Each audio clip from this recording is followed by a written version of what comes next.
قاسم بن محمد نے بیان کیا اور ان سے عائشہ رضی اللہ عنہا نے کہ میں نے نبی کریم صلی اللہ علیہ وسلم کے لیے ایک تکیہ بھرا جس پر تصویریں بنی ہوئی تھیں۔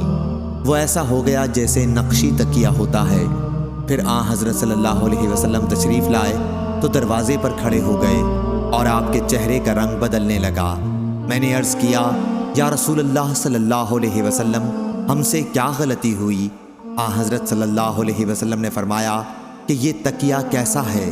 میں نے عرض کیا یہ تو میں نے آپ کے لیے بنایا ہے تاکہ آپ اس پر ٹیک لگا سکیں۔ اس پر آپ نے فرمایا کیا تمہیں نہیں معلوم کہ فرشتے اس گھر میں داخل نہیں ہوتے جس میں کوئی تصویر ہوتی ہے، اور یہ کہ جو شخص بھی تصویر بنائے گا قیامت کے دن اسے اس پر عذاب دیا جائے گا۔